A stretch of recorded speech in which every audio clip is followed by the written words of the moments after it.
Hi, hello, and good morning. I'm speaking with Matthew Proute this morning, Dr. Matthew Proute. Um, and I don't know where to start with Matthew, because I feel like when I think of you now, there's so many things that come to my mind, but maybe just like your curiosity most of all, and the way you feel about internal medicine, given that rich family medicine background. And I'll just say it, since I'm here on camera, if you see me touching my eyes or wiping water, I'm not crying. It's I'm Emotional not crying. moment. It's not an emotional moment. I need to go get my eyes checked on Monday. But for now, they're just watering. So I'm just so glad that Dr. Prout has said yes to talking with me and really to talking with you, his colleagues, who I guess this probably will be encouraging for people who actually already have matched. It will be hopeful for people who are seeing you coming in terms of like, this is the new generation. But of course, hopefully, this is for people who are on their journey. Just generally, I hope this will be encouraging to you.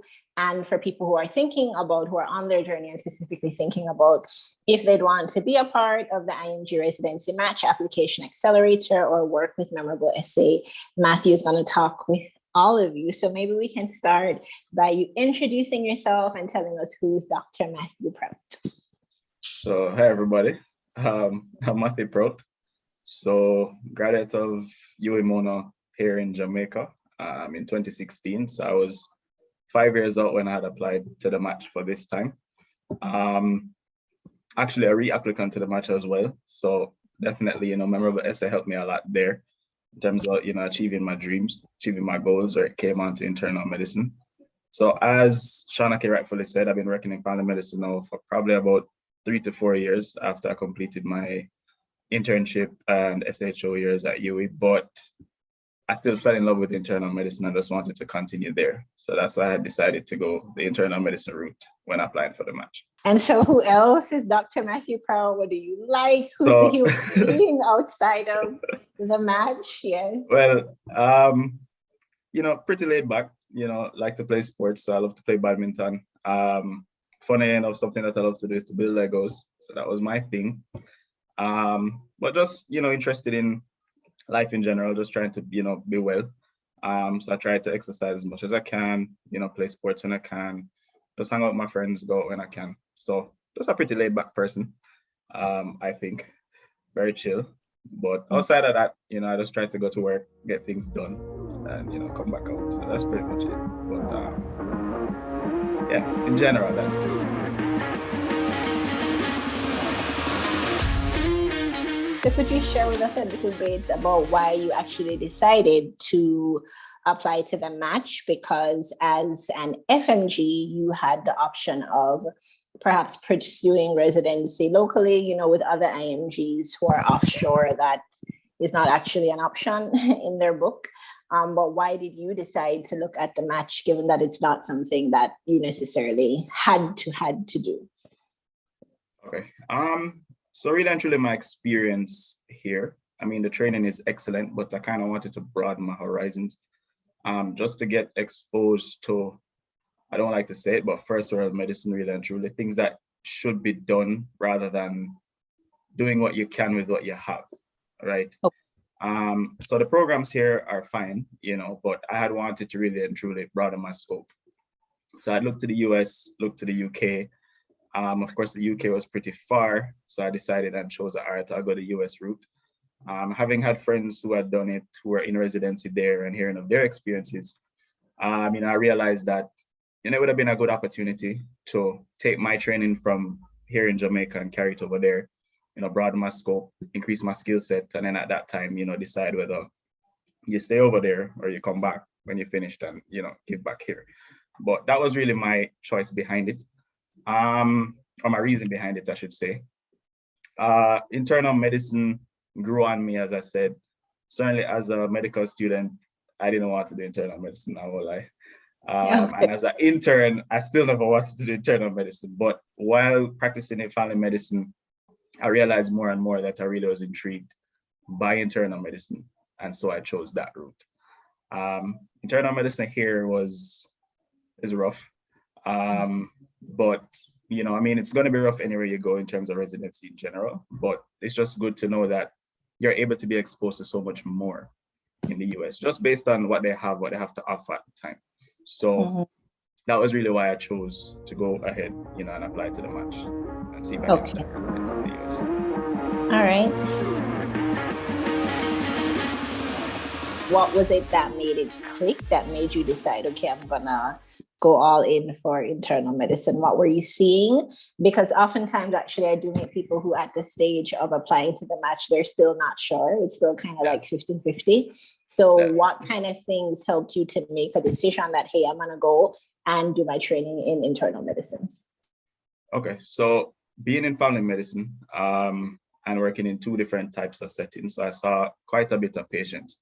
I get exposed to a lot. I mean, whether it was pediatrics, internal medicine cases for persons who would come from their clinics or from the hospital to be seen by the GP.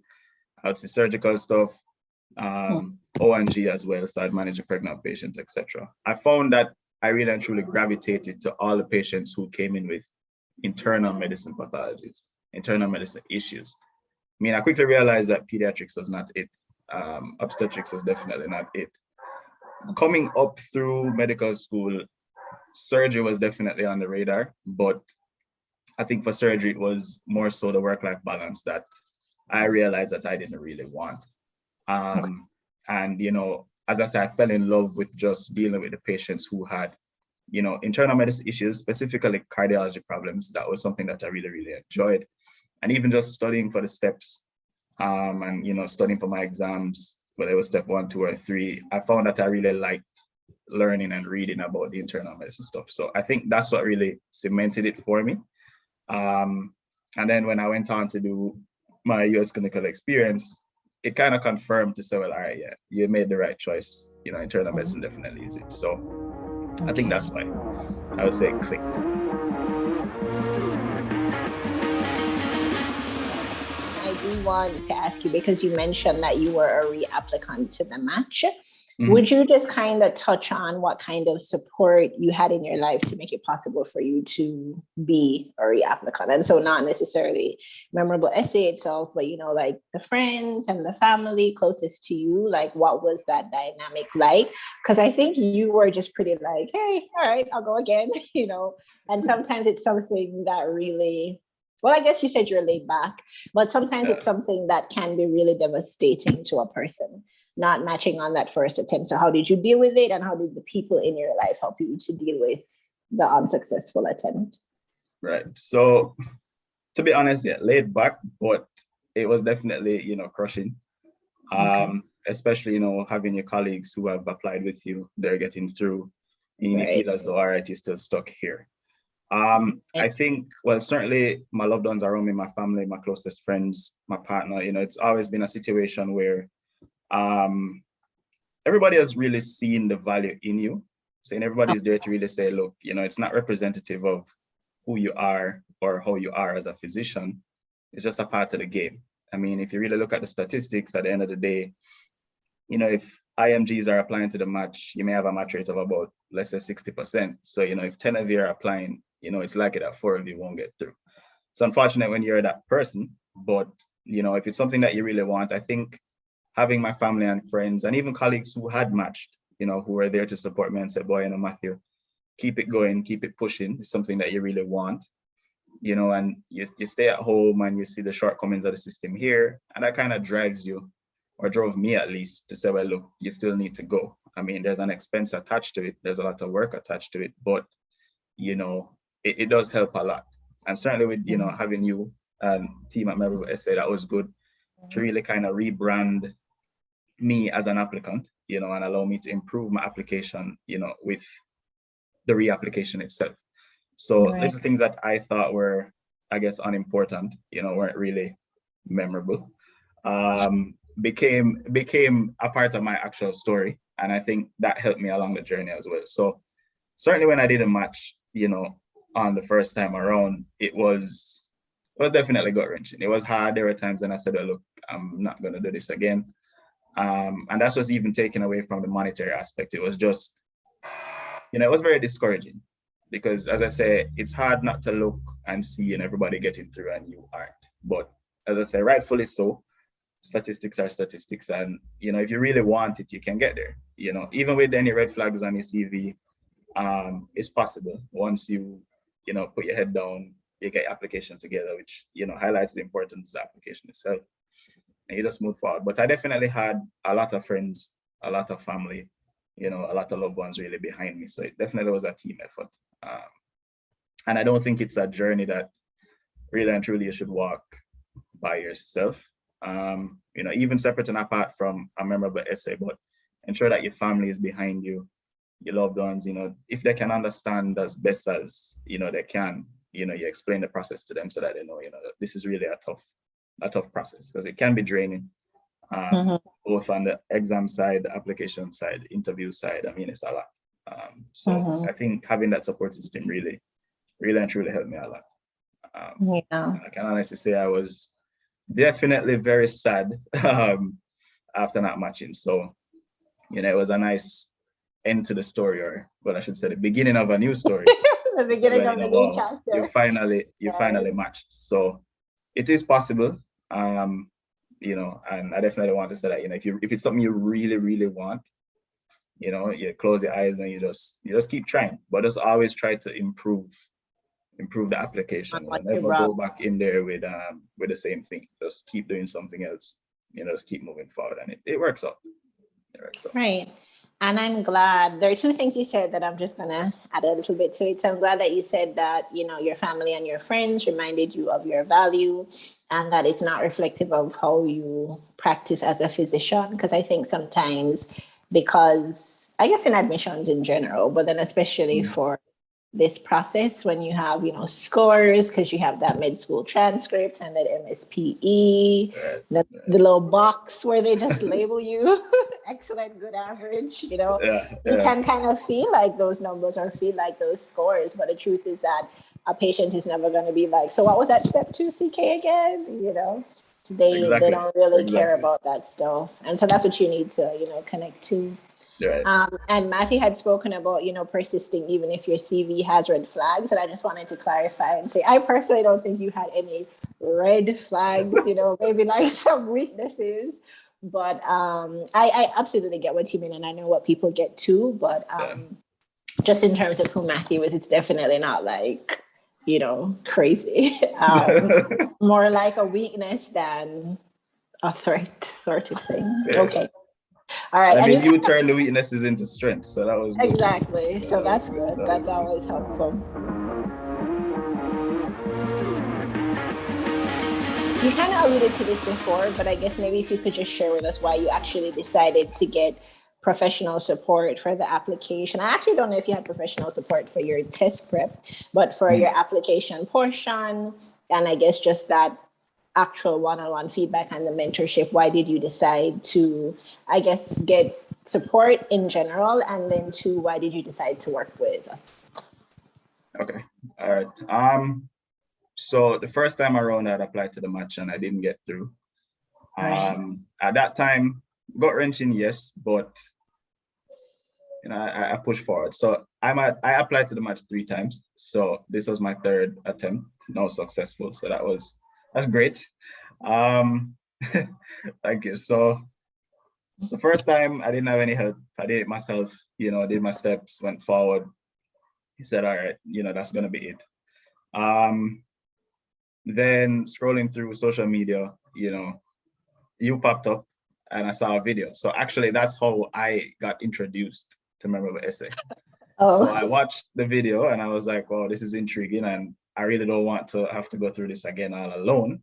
So, I think I should seek, some assistance, certainly with my application, seeing how I can better my application, especially at the time when I had my perceived red flags. So I said, all right, I'm going to need some help. So in watching the videos and everything, kind of scrolling through the Instagram page, looking on the reviews that were there before, some of whom I actually recognize persons, colleagues of mine, I said, this is something that I would give a try.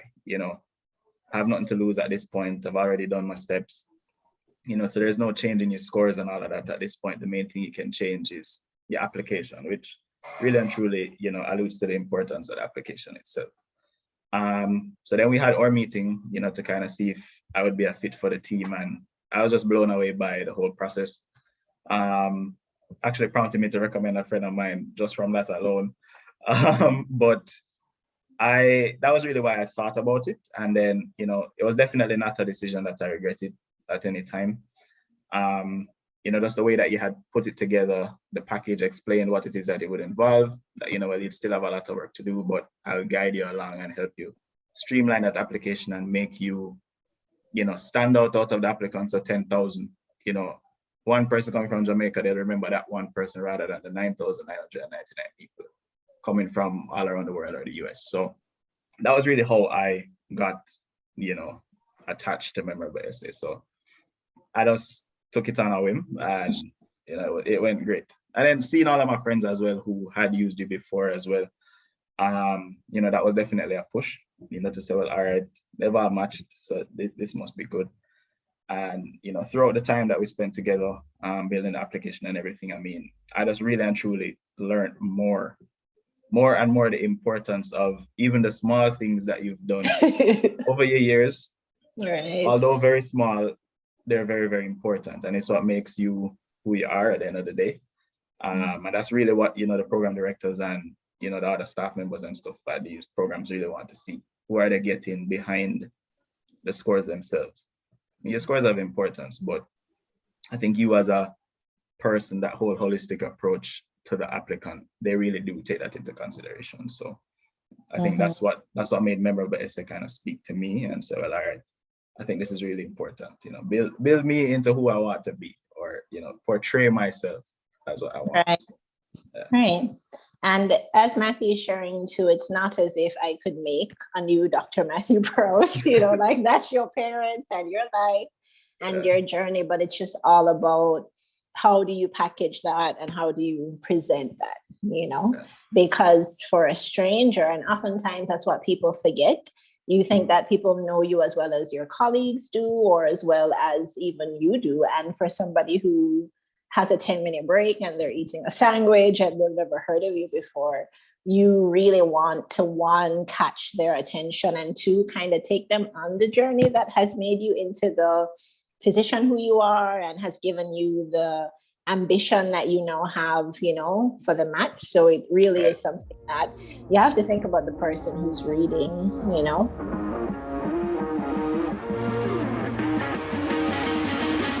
Now that you've matched, now that you've done it, give us, what are your best 4 or 5 tips for people who are sitting, where you were some years ago, where they're taking the steps, slowly checking things off the list.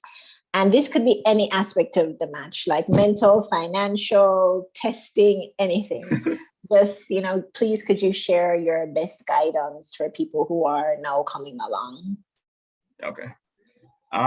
Well, for one, so you touched on financial. I think it's very important that, yes, you have to look on what you can afford, but by no means is preparing or applying to the match going to be cheap. So you have to have that in mind, that, look, you're going to spend a lot of money, but in the end, it should all work out. And even if you're a reapplicant, yes, you're still going to spend a lot of money, but it will all work out. So try not to look too much at the dollar figure or the dollar tags, or it may hinder you from doing a lot of things that you could do. So, my first time around, I had the opportunity to go and get US clinical experience, but of course, I looked on the fact that this costs money. That's adding to an expense that, really and truly, nobody wants to spend more than they have to. And, persons have gotten through without it, but I say all of that to say as well that, US clinical experience is invaluable.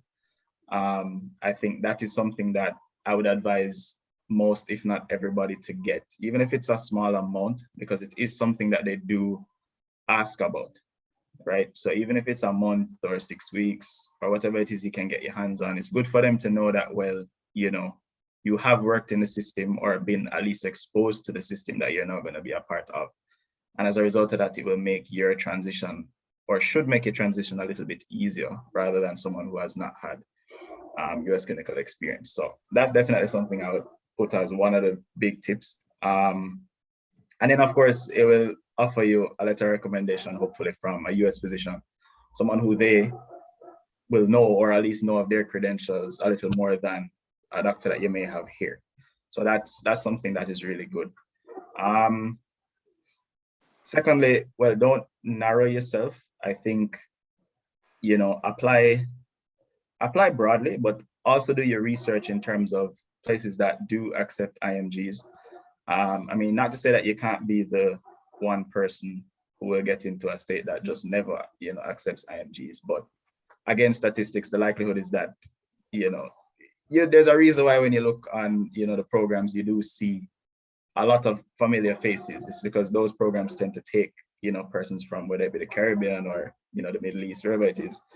So I think it's really important to do your adequate and accurate research on your programs before just applying broadly. Don't shortchange yourself. So always try to improve, do as much as you can, in terms of improving your CV. So whether it is you've done your steps and you want to do something else, if you can try to get some research, or you do some volunteer work, or, as I said, you get US clinical experience. I think it's always good to just keep working on your CV, especially if you are reapplying. You want to have something new to talk about. You never know, you may have interviewed at a place once before, they offer you an interview again, and you might interview with the same person and they recognize and they're like, all right, so what have you been doing since I last met you? But your CV doesn't reflect that. So try not to stay stagnant as best as you can. And, just keep working towards bettering your CV. Even if it's just to do simple courses, whether you want to do, BLS, ACLS, whatever it is, they like to see that, you're doing things. You're always working to better yourself. So that's important. Biggest tip ever, spend a lot of time and dedication working on the application itself. Give yourself a good amount of time to really brainstorm your personal statement. Although it's just, a page or two of you writing why you want to be here, it's really and truly what they see as you. So that's you yourself almost conducting an interview without them actually seeing you. It's the thing that they're going to see that's going to say, all right, I'm actually interested in this guy or girl. And you say, well, all right, yes, I saw the scores and everything, but who is this person? And if your personal statement doesn't really say who you are, then you've lost the game before even getting a chance to get that interview to make yourself shine. So yes, it's very good that you've got an interview and you're good at interviewing, but that document that they read separate and apart from your CV is so important that I definitely think you should not spend a lot of time on your personal statement, just kind of guiding it. And I mean, certainly if you're a member of the essay, you'll get a lot of help guiding you through that. And, it really highlights the importance of it, especially when you go into an interview and the first question you ask or the commendation that you're given is that, wow, your personal statement was so well written, or we saw this one line in your personal statement, tell us about that, or realize that you like to play football. And your entire interview is just talking about football, your favorite teams, whatever the case may be. And I mean, that helps because it's more comfortable. It will come across more natural for you as well. I mean, nobody really wants to talk about experience and all of that. So if you write a nice personal statement and really spend time there, I think that can go a really long way. And I mean, even on my interview trail this year, for every interview that I had, bar one, it took from my personal statement essentially. Minus the the usual questions, but a lot of it came from what I wrote or what was said about me in my personal statement. That was 4, I think. Right. One other tip would be for, as you alluded to, the support. I definitely, as I said before, I don't think it's a journey that you should really walk by yourself. Whether it is to get support from professional persons or just to have family and friends behind you, talk to your friends and family about it just so that they understand what's going on. It does take a lot out of you, especially if you're studying, working. If you have your own family and kids and all of that, it does take a lot of time from you. And I mean, I had friends who have their family and kids and, it was really rough. I don't know how they did it. I don't know if I could do that at the time, but it's definitely good to have support from people around you, especially those who are walking the same journey. If you have a friend who's doing it, not saying you have to study with them, but you can bounce things off of them and, let somebody read your personal statement. Let somebody give you feedback on what they think about it. even looking through your CV, things like that. I think that helped me a lot. Just to have, knowing that I had persons who could help or I could talk to, just bounce things off of people who've done it before, people who are trying to do it now. I mean, I think that was very important. But if I had to give a number one tip, as I said, your application, your scores are fixed. Once you do the exam, you can forget about it. I mean, you're not changing those, but your application can always change. And your application itself, I think, is, once you've broken that first filter, that filter that they have to screen their applicants, once they read that application, that's really your time to shine. After that, you get the interview. I mean, it's really up to you to, sync it. But that application is really, really, really important. So that also highlights the value of, even getting professional support to really help you with the application and make you branded, make you shine, as best as you can through words without them actually seeing you. All right. Thank you. So I have, get your finances in order. Don't be afraid to invest, especially when it comes to like US clinical experience, because that's invaluable. Don't narrow yourself. I guess like don't limit yourself, do your research, but of course, focus on programs that historically have taken people from your region, your school. Always try to improve your CV, especially if you are a applicant. Spend time on the application itself, especially the personal statement, and don't do this journey by yourself. That's your file. Yeah, we want you to be well. Yeah, we want you to be well. It does help a lot. But I mean, at the end of the day, it's really worth it. And, funnily enough, I also got, I guess, inspiration from even Dr. Morgan, hearing his story. Oh, yeah. I was mirroring myself, like, all right. And it worked out. I mean, he was really inspirational. Him being a part of the team and sharing his journey, to his match, becoming chief at Howard, and going on, and finishing. I mean, I think that also, told me, it's not impossible, constantly reapplying and all of that. So I think that really helped as well. So, thank you, Dr. Morgan, as well. Yes, right. So he's a part of our program. And actually, I don't think I shared this with you all, but I'm kind of broadening that because now there are enough people who've matched that, I think can offer more of that mirror, we'll support and more of a mirror of what's possible. Because, people take different paths in terms of what they choose after and all of that. But yeah, Matthew is talking about Dr. Andre Morgan, who's a part of our program in, ways that I can't explain, but I won't go into all of that now. So yeah, he shared his story as a reapplicant being successful. And of course, here we go. So final question to you, fast forwarding, and you kind of alluded to this when you spoke about cardiology. Well, you can share with us where you matched if you wish to. But then I just realized we didn't say it. But then outside of that, you had mentioned cardiology. And so I just want to ask you, what do you want to be different in the world because you matched or because you got this opportunity? Like when you think of that, I mean, it's now a different path. So what is your hope, for this opportunity? Like, what do you want to be different in the world because you've now matched and this opportunity is now available to you? Okay. So I matched to Atlantic Health Overlook Medical Center in New Jersey. So I'll be heading there. Excited, yeah. Yeah, so the college in Tri-State. Yeah. Yeah, really excited about that. What do I want different in the world? So, I mean, I'm interested in cardiology now. That can change, but I really do love it now.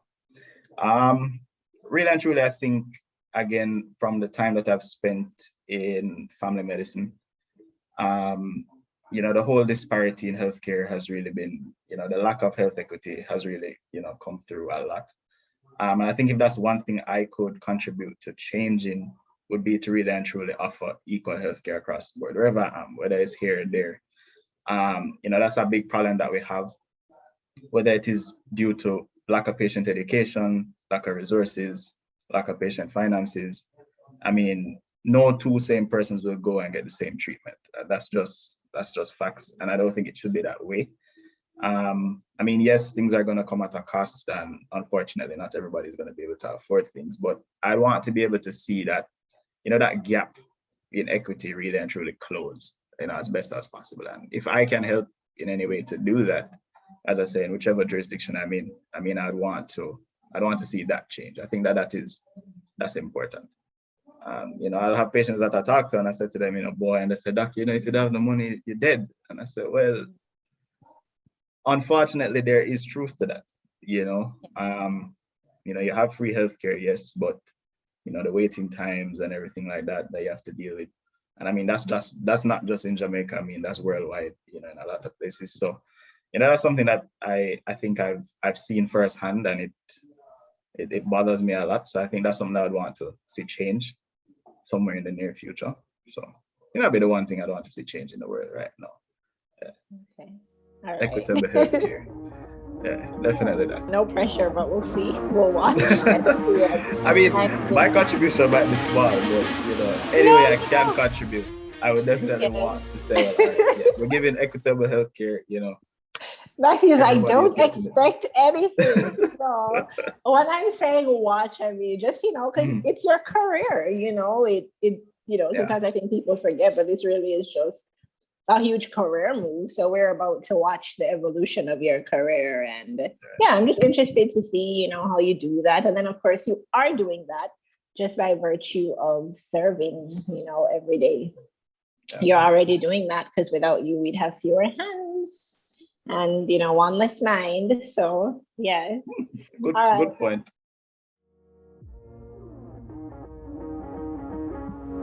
He had two more tips that jumped into his head. And so he's going to share those extra 2 tips with us because they're that important. Yeah, sorry about that. Too excited. It's value, so we want the information. Yeah, man. Networking, very, very important. Any friend that you have who are in programs, anybody that that you can talk to, just to get insights into the program and even to tell somebody about you, to talk about you, can help you along the way. You never know who's listening. They may tell a program director, look, I have a friend back home. And of course, they know what their resident work ethic is. And they know where they've come from and the school that they've come from. So they value the word of those who are there with them. So they might say, okay, let's grant, Jane an interview because XYZ has said, she's really good. And then you go in the interview and shine. So I think networking is very important. Talk to as many people as you can who are in the system, because you really and truly never know where, that can land you. And of course, in addition to that, as I was alluding to, the interview. So don't shun interview prep. Don't think of it as just, okay, I'm going to meet somebody and talk to them like a regular job interview. Definitely, rehearse while not becoming robotic with your answers. So it's very, very important to practice. Think about what can somebody ask me. And a lot of the questions that they do ask in interviews are relatively generic and they can be found anywhere on the internet. And of course, they're going to be personalized questions that you'll get, but ensure that at least if they ask you something like, Shauna asked me, tell me about myself at the beginning, but I wasn't prepared for that today. But, back then I was prepared. Back then I had it. Right. So if they say, tell me about yourself, you actually know what you're going to say. Because, your interview does have a time limit on it. So you can't really be fishing for your answer. But without sounding robotic, you actually know, okay, this is me. I'm Matthew Proute, XYZ, and you tell them everything. If they ask you about something on your CV that they perceive to be a possible weakness, how you're going to address that. Little things like that, you just ensure that when they ask you a question, you don't really get thrown. And, you just stick to what try not to bring up things as well that you really and truly don't want to talk about. Because if you bring up something and they ask you about it and you can't talk about it, then that's a problem. That sounds obvious, but a lot of times it comes up that way and you didn't even realize you brought it up. And then when they throw back a question at you, you're totally stumped. So interview prep, very, very important. That's your foot is now in the door. That's really and truly your final way of saying, well, look, I want to be here. Let me match here, please. And of course, networking and, keeping in touch. Even when you finish your interviews, you can, see if you can liaise with persons in the program, try to get feedback, express your interest. It's always good to express your interest in the program, because that goes a long way as well. So I'd add those 2 tips. I think that was all of it. So we have a perfect 7 for our numerology people. Yeah. So, all right. Thank you for those 7 tips. All right. No problem. Thank you so much, Dr. Matthew Proute, for talking with me, for talking with your colleagues. I really enjoyed this conversation. And whenever I do share this, everyone just join me in congratulating Matthew on not only applying to the match and then matching, but going after that dream a few times, and now the chapter begins. So just celebrate and enjoy it, and I guess on to the next. So for sure. I mean, thank you as well to you and the team. You're so welcome. You guys are amazing. And as I said, for anybody out there, if you really and truly don't know your why, or you don't know what makes you special, I mean, Shana will find a way to find something that you tell her. I mean, we literally just had a conversation and she's like, yeah, we're going to work with that.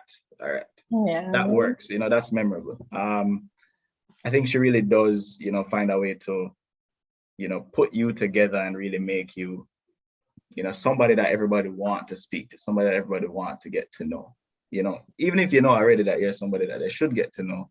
How you put it together and how it's delivered, is so important. And I think that really helped, certainly for my journey. As I said, just getting that feedback from different program directors, who would say, well, all right, yeah, we saw this in your personal statement, or we saw this on your CV, like, tell us about it. And for me, writing it on my CV in the first place, I was like, all right, I mean, not a big deal, but they found something in it, and, it really, really helps. So I think, that is something that is so important, is to really remember that, your application is the one thing that they do have, prior to meeting you. And, that's really where you shine, in that application. Yeah. After that, it's just the formalities of talking, and them getting to see if, well, what's on the application is real, or do you seem like a totally different person from your application. But, again, thank you so much.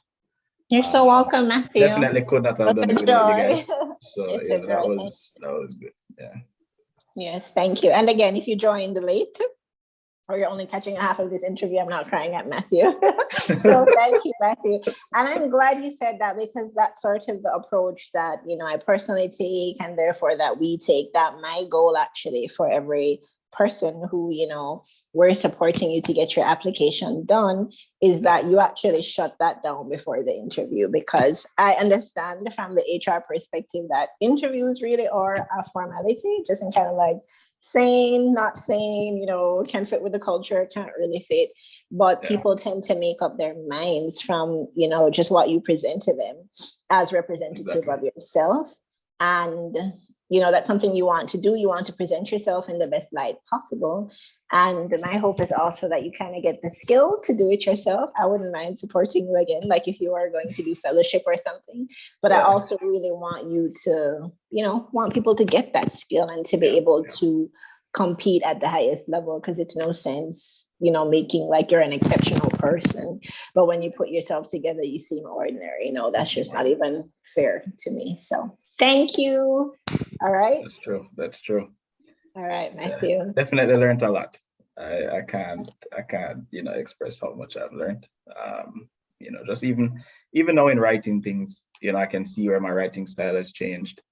Even updating my CV now, even after having completed, the Match Accelerator, it's quite amazing. And I actually saved a copy of my old CV versus what my CV looks like now. Even the fact that minimal things have changed in terms of what I've done, but it's just the way that you document it, the way that you write about it, or you say you've done, don't really think anything is too small. Every little thing does count. And you definitely highlighted that. So definitely a program I would recommend. And, it did a lot. It taught me a lot. Taught me a lot about myself as well. Even just how to express myself in terms of the things that I've done or what I like to do. That's also been a good help. Thank you, Matthew. Of course, no problem.